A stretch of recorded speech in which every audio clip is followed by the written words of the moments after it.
तो मैं एक्सप्लेन कर रहा था आपको कमीशन। तो कमीशन की एग्जांपल आपको दे रहा था कि नॉर्मली लेट्स से कि there is a grocery store and you work there as a salesman. तो अब उन उसको कहा जाता है कि you will be given 20,000 salary per month plus 2% commission. Now what does it mean? 2% commission का मतलब है 2% of the value of the sales, यानी कि whatever sales you will make उसका 2% भी आपको दिया जाएगा। जैसे आपने अगर 50,000 की सेल्स की है तो उसका 2% आपको देंगे along with your salary. Commission में सैलरी नहीं आती, लेकिन ये मैं बता रहा हूँ, ये आप कह लो कि एक किस्म का इंसेंटिव है which is given to the employees who whose job is to make sales happen. जो कस्टमर्स को डील करते हैं, जैसे कि रिटेलिंग बिजनेस में होता है, तो उनको ये दिया जाता है, तो ताकि एम्प्लॉइज मोटिवेटेड रहें और ज्यादा सेल्स करने की कोशिश करें और कस्टमर्स को अच्छे से अटेंड करें ताकि वो चीज खरीद के जाएं। फायदा इसका क्या है कि हेल्प्स टू इंक्रीज सेल्स। तो इसका आप फायदा बता सकते हैं। सेल्स बढ़ेगी तो प्रॉफिट भी बढ़ेगा ऑफ कोर्स। सेल्स क्यों बढ़ेगी आपने ये बताना है।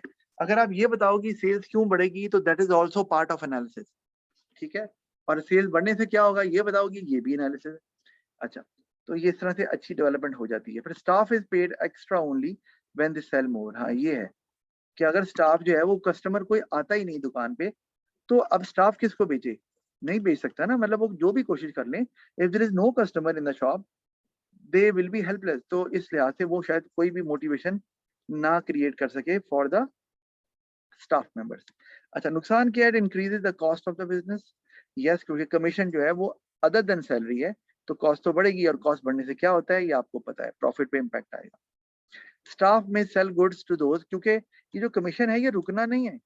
सैलरी तो फिक्स होती है ना, हर महीने पता है इतनी मिलनी है। कमीशन तो है, जितनी सेल ज्यादा करेंगे उतना ही कमीशन भी की अमाउंट भी बढ़ती जाएगी ऑफ कोर्स।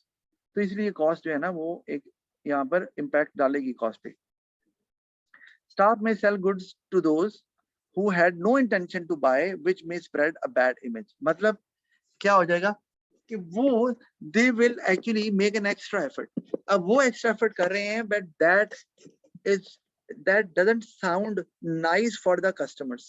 वो कहेंगे भाई क्या मतलब है आपका, if we want the product we'll buy it, why are you insisting us to buy that। तो उससे वो इमेज खराब हो जाएगा, जबकि वर्कर तो अपने कमीशन बनाने के चक्कर में वर्कर्स को थोड़ा ओवर परसुएड करेंगे, जिसकी वजह से workers might customers might get annoyed, ठीक है। तो उससे शायद वो वापस ना आए, बैड इमेज स्प्रेड करें वगैरह वगैरह, बैड वर्ड स्प्रेड करें, सॉरी। फिर प्रॉफिट शेयरिंग आ गई। प्रॉफिट शेयरिंग और बोनस मैं दोनों के बारे में आपको बताना चाहूंगा साथ साथ, क्योंकि एक जैसे लग रहे हैं। प्रॉफिट शेयरिंग ये है कि जिसमें आप एम्प्लॉइज को कहते हैं कि what ever profit that will be earn by the business certain percentage will be distributed among the employees.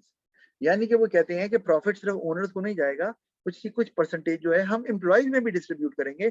उससे employees feel that we need to work harder, क्योंकि जब हम ज्यादा कोशिश करेंगे तो जब प्रॉफिट ज्यादा होगा तो हमें भी उसमें से हिस्सा मिलेगा, तो एम्प्लॉइज बूस्ट अप हो जाएंगे इस लिहाज से।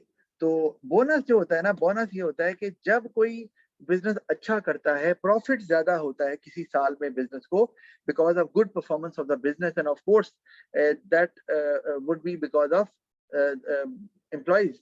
तो उससे क्या होगा, उससे उनको ना सालाना एक सर्टन अमाउंट दे दी जाएगी। और नॉर्मली क्या होता है, वो करते हैं जी, you will be given an amount double your salary. Salary दो महीने की सैलरी दे दी आपको एक महीने में, लेकिन वो अमाउंट फिक्स होती है और वो सबको एक जितनी जाती है। प्रॉफिट शेयरिंग में ऐसा नहीं है। प्रॉफिट शेयरिंग में तो ये है ना कि अगर आपने कहा है कि हम प्रॉफिट का 1% एम्प्लॉइज में डिस्ट्रीब्यूट करेंगे, तो प्रॉफिट जितना ज्यादा होगा, आपका जो एम्प्लॉइज का जो पार्ट है प्रॉफिट में वो भी ज्यादा होगा। बोनस में ऐसा नहीं है। बोनस में साल के एंड पर एक फिक्स अमाउंट आपको दे दी जाएगी अदर देन योर सैलरी, और नॉर्मली वो होता है कि जितनी सैलरी आपको महीने की दी जाती है उससे डबल दे दी जाएगी। बोनस में ये होता है बिकॉज ऑफ गुड परफॉर्मेंस।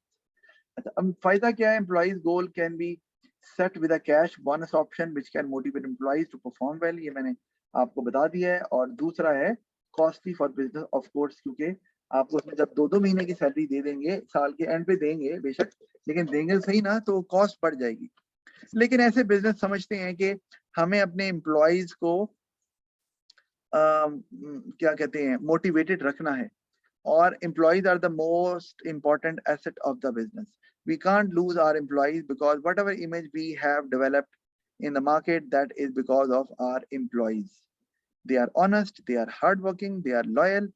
तो और वो इसलिए loyal हैं क्योंकि organization gives them the reward whenever they contribute heavily for the business. तो जो नहीं करते उनको शॉर्ट टर्म में तो फायदा हो जाता है बिजनेस को, लेकिन लॉन्ग टर्म में फिर they lose good employees, important workers, loyal staff members. तो बहरहाल एक नुकसान के तौर पे हम इसको देख सकते हैं। शॉर्ट टर्म में तो डेफिनेटली होगा, कॉस्ट पड़ेगी, लेकिन इमेज अच्छा हो सकता है आपका बाद में जाके, या आपका जो एम्प्लॉइज हैं वो डिफरेंट होंगे फ्रॉम अदर एम्प्लॉइज, क्योंकि उनको सिर्फ सैलरी मिल रही है, इनको साथ में बोनस भी मिल रहा है, तो they will put up an extra effort compare to other employees. अच्छा, फिर हमारे पास आ गया performance related pay, right? Performance related pay it is, अब नाम से आपको नजर आ रही है बात क्या, कि ये परफॉर्मेंस से लिंक्ड है। अच्छा, अब आपने याद रखना सर, तो ऊपर प्रॉफिट शेयरिंग और बोनस क्या है? अच्छा, प्रॉफिट शेयरिंग और बोनस जो है ना, उसका ताल्लुक है overall performance of the business. Do remember, overall performance of the business. जो परफॉर्मेंस रिलेटेड पे है, इसमें है कि आपको देखना है performance of each employ. Remember, जो एम्प्लॉय अच्छा करेगा उसको ज्यादा पैसे मिलेंगे, जो नहीं करेगा उसे नहीं मिलेंगे। तो पे is linked with the performance of each employ. ये डिफरेंस है with bonus and profit sharing. अब फायदा, suitable when productivity can not be measured. Yes, कि अगर आपको ये लगता है कि प्रोडक्टिविटी मेजर नहीं हो सकती क्योंकि आपका सर्विस बिजनेस है, आप कस्टमर्स को डील करते हैं या एक आउटपुट को एक से ज्यादा वर्कर्स बनाते हैं, तो output can not be counted for each worker to determine wages, तो फिर आपको परफॉर्मेंस रिलेटेड पे, कि वो कितने बजे आ रहा है, जा रहा है, कस्टमर्स को डील कर रहा है तो कैसे कर रहा है, पोलाइट था कि नहीं था, वगैरह वगैरह, तो इस तरह से आप पे कर सकते हैं।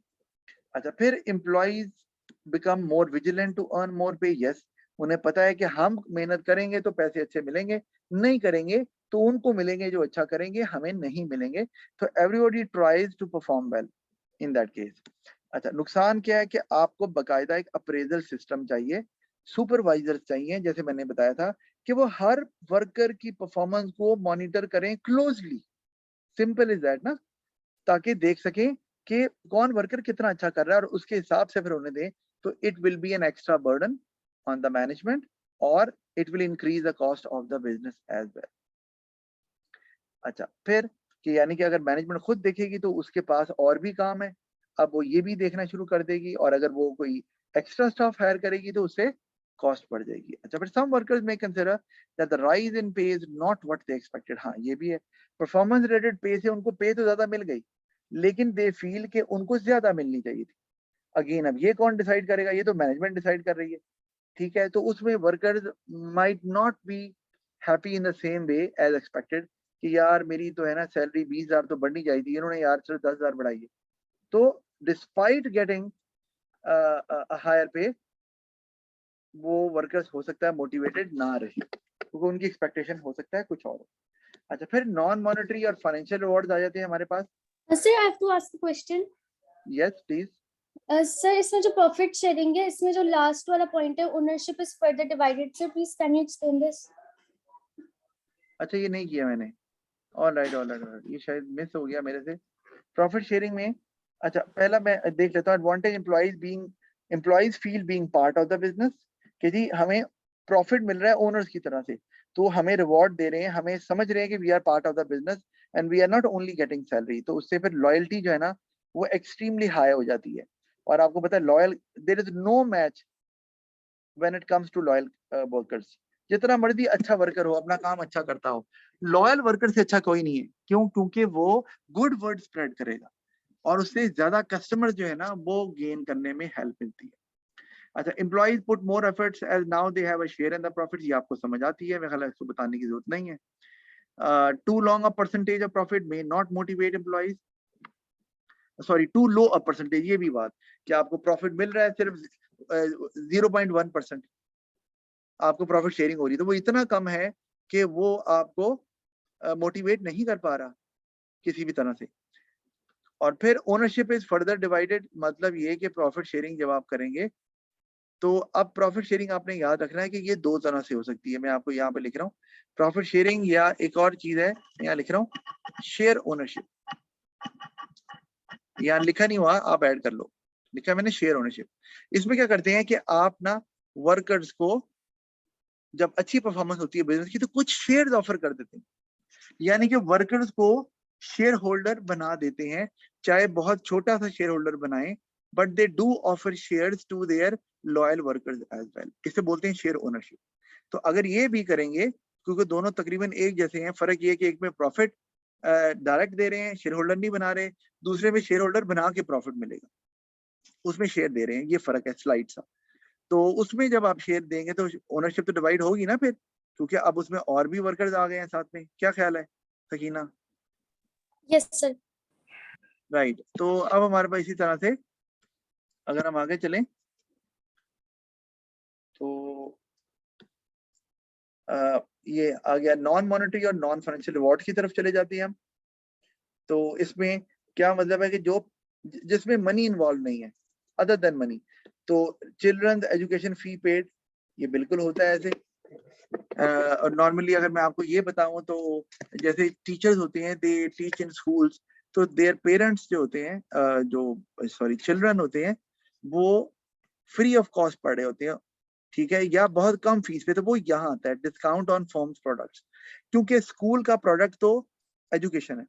तो जब टीचर के बच्चे पढ़ते हैं तो उनको डिस्काउंट मिल जाता है, या फ्री बच्चे भी पढ़ते हैं अगर if there is the first child there. और दूसरा कि बच्चों की तालीम को भी देर इन सर्टन ऑर्गेनाइजेशंस जहां पर एम्प्लॉइज को कहते हैं कि आपके बच्चों की एजुकेशन का प्लान हम देंगे आपको, तो ये पॉसिबिलिटी है, लेकिन पैसे नहीं दे रहे ना। आप ये देखो, इसीलिए ये नॉन मॉनेटरी में आ रहा है। हेल्थ केयर पेड फॉर, ये भी है कि if you get ill there are certain hospitals you can go there on our panel, okay, you don't have to pay anything, you just show them the card given by the organisation जहां आप काम करते हो, और then we will pay you on your behalf. तो ये भी एक तरीकेकार है हेल्थ केयर, इस तरह से पैसे नहीं मिलेंगे उनको, ठीक है ना। कंपनी व्हीकल, ये आपको पता ही है, अकोमोडेशन, ये नॉर्मली आपको पता है पब्लिक सेक्टर में बहुत कॉमन है, गवर्नमेंट ऑफिसर्स को नॉर्मली गाड़ियां दी जाती हैं, प्राइवेट सेक्टर में भी होता है।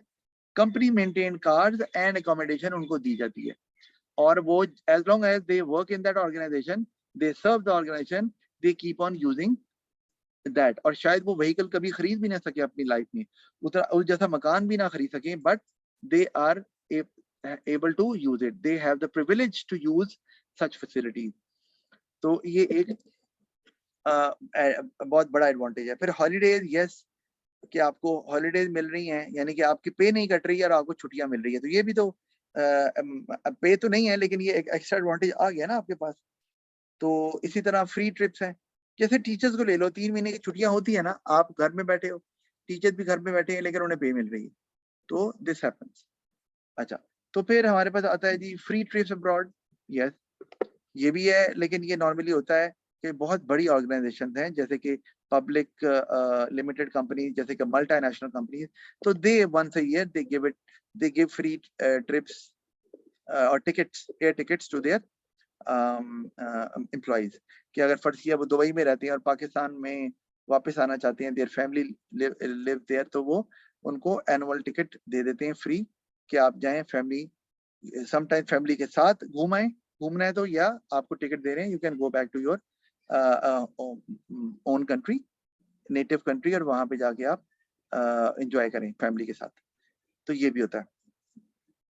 फिर pension paid for by the business, और यस आफ्टर द रिटायरमेंट। अब आप कहें सर ये तो पैसों की शक्ल में मिलती है, वो बिल्कुल मिलती है, लेकिन आफ्टर द रिटायरमेंट का मतलब है as long as you are working nothing is paid, a fund is generated where organisation contributes a certain amount, वो जमा होती रहती है फंड के अंदर, तो एक फैसिलिटी है, आपको एक बेनिफिट है जॉब करते हुए। तो पैसे नहीं मिलने आपको, वो मिलने हैं जॉब के बाद, यानी कि after retirement.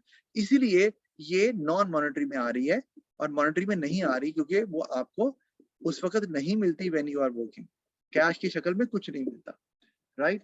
So we are done with any question regarding non monetary जो आपको ना समझ आया? No sir.